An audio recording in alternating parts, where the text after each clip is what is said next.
வணக்கம் ஐயா.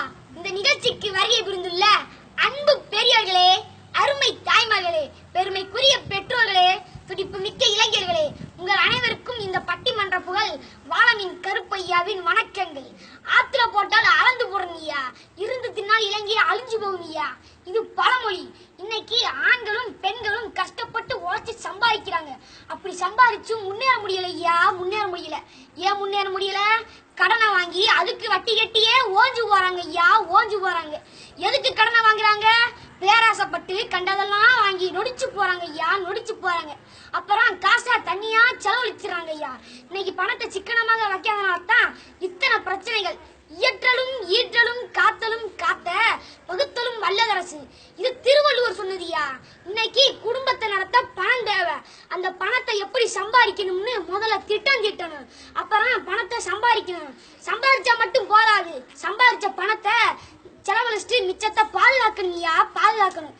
இப்படி எல்லாம் வழிவகுத்தாத்தான் முன்னேற முடியும். இன்னைக்கு கணவன்களும் மனைவிகளும் 2 பேரும் வேலைக்கு போய் சம்பாதிக்கிறாங்க. சம்பாதிச்ச பணத்தை ஓம்பனம் ஏமாம்னு ஒதுக்காம 2 பேரும் ஒளிவு மறைவு இல்லாம குடும்பத்தை நடத்தினாத்தான் குடும்பம் முன்னேறும். இன்றையோட நிகழ்ச்சியோட தலைப்பு என்னன்னா, குடும்பத்தில் வீண் செலவு அதிகம் செய்பவர்கள் கணவன்மார்களா இல்லை மனைவிமார்களா என்பதுதானே இந்த பட்டிமன்றத்தோட தலைப்பு. இந்த தலைப்பு இங்க இருக்க குடும்பங்களுக்கு பொருந்தும்னு நான் நினைக்கிறேன். வீண் செலவு அதிகம் செய்பவர்கள் மனைவிமார்களே அப்படின்னு பேச 2 பேர் வந்திருக்காங்க. அது எப்படி? வீண் செலவு அதிகம் செய்பவர்கள் கணவன்மார்களே அப்படின்னு பேச 2 பேர் வந்திருக்காங்க. அவங்கள ஒவ்வொருத்தரா கூப்பிடலாம் ஐயா.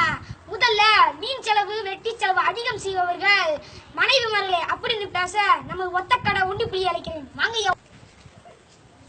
நல்லதொரு குடும்பம் பல்கலைக்கழகம் அன்புமணி விளங்கும் துலங்கும் வாழ்க வாழ்க.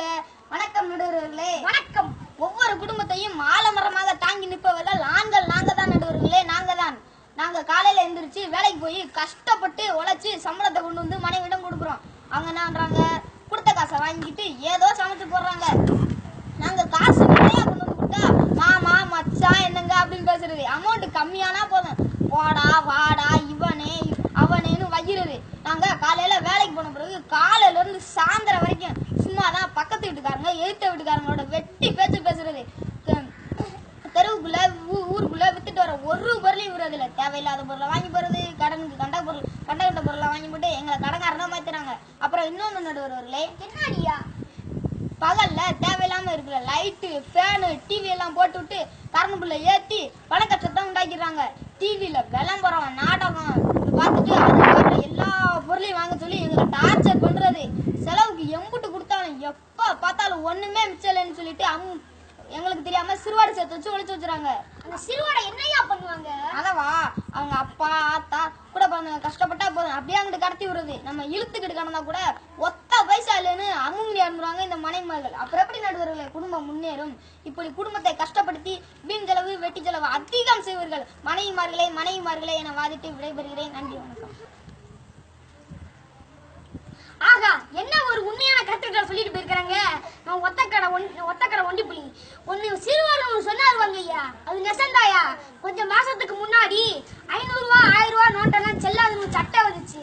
அப்ப இந்த புருஷனுக்கு தெரியாம சிறுவாடு சேர்த்து வச்ச பெண்கள் எல்லாம் அதை மாத்த மாட்டாப்புல முடிச்சுட்டு கிடந்ததை பார்த்தோம்ல. இந்த கூட்டத்துல எத்தனை பேர் அப்படி இருக்காங்களோ யாருக்கு தெரியும். அடுத்ததாக மீன் செலவு அதிகம் செய்பவர்கள் கணவன்மார்களே அப்படின்னு பேச நமது வண்டியூர் ஆண்டிச்சி அழைக்கிறேன். வாங்கம்மா வண்டியூர் ஆண்டிச்சி. வரவி 8 செலவு 10 அதிகம் 2 கடைசியில் துண்டனா. வணக்கம் நடுவர் அவர்களே. வணக்கம். எதிரின் சார்ந்த ஒத்தக்கடி வண்டிப்புலி அவர்கள் என்னமா ஆண்கள் மட்டும்தான் குடும்பத்தை தூக்கி நிறுத்துவது போல் உளறி விட்டு சென்றுள்ளார். ஆண்கள் வேலைக்கு சென்று வாங்கிய சம்பளத்தை என்னைக்காவது முழுசா வீட்டுக்கு கொண்டு வந்து கொடுத்துருக்காங்களா? இல்ல. வாங்கி சம்பளத்துல வர வழியே தண்டமா செலவு பண்ணிட்டு வந்துடுறாங்க. அப்படி என்னமா தண்ட செலவு? அதான் ஒயின் ஷாப்ல போய் கோட்டர் வாங்கி குடிச்சிட்டு நல்ல ஹோட்டல்ல தின்னுட்டு மிச்ச காசை தான் கொண்டு வந்து கொடுக்குறாங்க. அந்த காசை வச்சு நாங்க குடும்ப செலவெல்லாம் பாத்துக்கிறோம். ஒரு 100 ரூபா இருந்தா வீட்டுக்கு என்ன வாங்கலாம், பிள்ளைகளுக்கு என்ன செய்யலாம், நடந்தது எப்படி சமாளிக்கலாம் அப்படின்னு பெண்கள் நாங்க திட்டமிடுவோம். ஆனா ஆண்கள் ஒரு 100 ரூபா இருந்தா ஒரே நிமிஷத்துல காலி பண்ணிட்டு காசை கரையாக்கி விடுறாங்க. நடுவர் அவர்களே, கையில கொஞ்சம் பணம் இருந்தா குடும்பத்துல இருக்க எல்லாத்துக்கும் பயன்படுகிற மாதிரி பெண்கள் நாங்க செலவு பண்ணுவோம். எப்படி மிச்சப்படுத்தணும்னு யோசிப்போம். ஆனா ஆண்கள் நாங்க சேர்த்து வச்ச காசை அடிச்சு புட்டிங்கிட்டு குடும்பத்தை கஷ்டப்படுத்துறாங்க நடுவர் அவர்களே. அப்புறம் ஒண்ணு சொன்னீங்க, இந்த பெண்கள் எல்லாம் கணவர்களுக்கு தெரியாம சேர்த்து வைக்கிறோம். அது நாங்க எங்க பிறந்த வீட்டுல வேற கொடுக்கறோம்னு வாய்ப்புசான்னு சொல்றீங்க. வீட்டு செலவுக்கு அவங்க கொடுக்கறது பத்தல, இதுல நாங்க வேற போய் கொடுக்குறோமா? நம்புறமான்னு சொல்லுங்க. ஒத்த கடை ஒண்டி புள்ளியானே எதுக்கு நடுவர் நாங்க சேர்த்துக்கிறோம்? இவங்க ஒழுங்கா இருந்தா நாங்க எதுக்கு பணத்தை ஒழிச்சிக்கிறோம்? பல குடியாரகணவர்கள் தீட்டு விளையாடுற ஆம்பளைங்க அப்புறம் எதுக்கு எடுத்தாலும் குடிச்சிட்டு பாட்டுக்கிற ஆம்பளைக்கு படத்தை எப்படி காட்டுறது? அதனாலதான் தெரியாம சேர்த்துக்கிறோம். எனவே அதிகமான வீண் செலவு வெட்டி செலவு செய்வர்கள் ஆண்கள் தான் என்று கூறி விடைபெறுகிறேன். நன்றி, வணக்கம். ஆகா, என்ன ஒரு அருமையான கருத்துக்களை சொல்லிட்டு போயிருக்காங்க நம்ம வண்டி ஒரு ஆண்டிச்சு. ஒன்னு பார்ட்டின்னு ஒண்ணு சொன்னாங்க ஐயா, அது நெசந்தாயா. இப்ப சந்தோஷமா இருக்கிறதுக்காண்டி எதுக்கு எடுத்தாலும் பார்ட்டி வச்சிடறாங்க ஐயா. பரீட்சையில பாஸ் பண்ணா பார்ட்டி, கல்யாணம் நிச்சயம் பண்ணா பார்ட்டி, கல்யாணம் ஆனா பார்ட்டி, வீடு கட்டினா பார்ட்டி, குழந்தை பிறந்தா பார்ட்டி, கால் குத்தா பார்ட்டி, செத்தாலும் பார்ட்டி, பொழைச்சாலும் பார்ட்டி. இப்ப ஓசியா குடிக்கிறதுக்குன்னே ஒரு குரூப்பே தெரியுதியா. அடுத்ததாக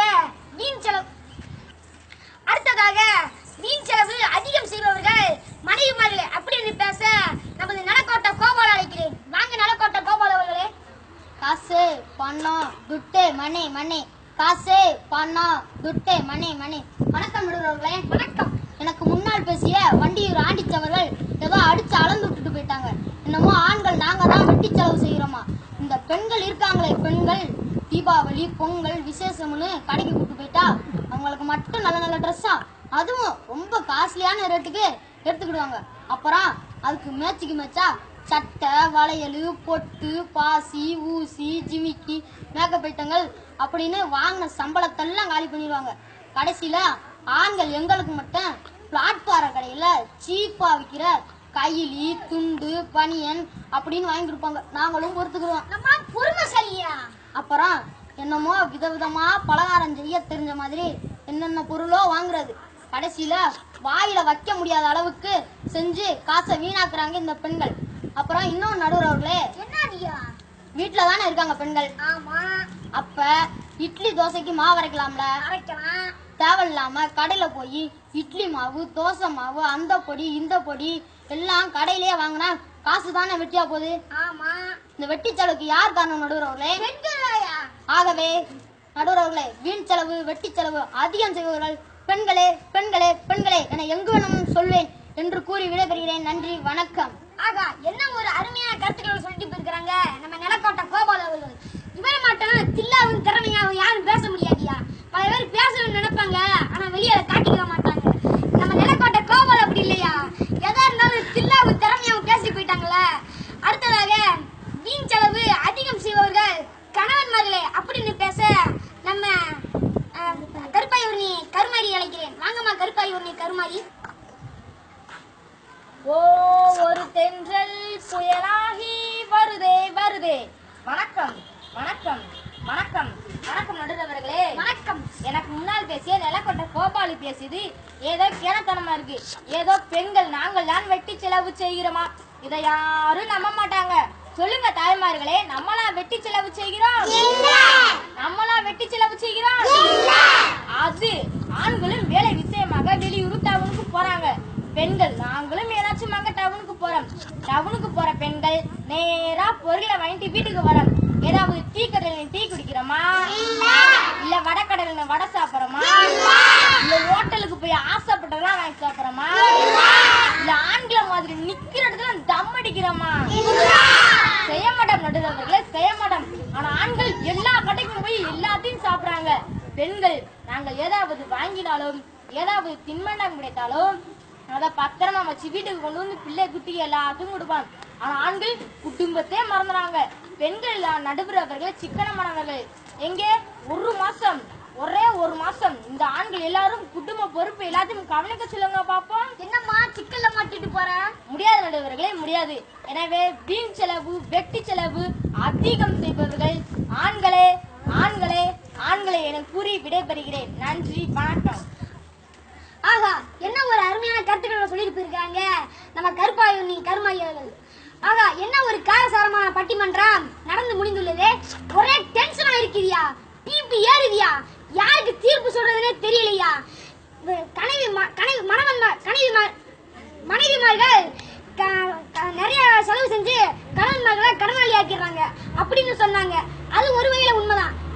இந்த பக்கம் அவங்க மட்டும் சொகுசா இருக்கிறதுக்காண்டி நிறைய செலவு செஞ்சு சந்தோஷமா இருக்கிறதுக்காண்டி உடம்பையும் கெடுத்து குடும்ப நிம்மதியும் கெடுத்து கடன் பிரச்சனையை வம்புக்கு வாங்கிடுறாங்க. எனவே பெண்களை விட ஆண்கள் தான் பொறுப்பாகவும் சிக்கனமாக இருக்கிறாங்க. ஏதோ ஒரு சில இடத்துலதான்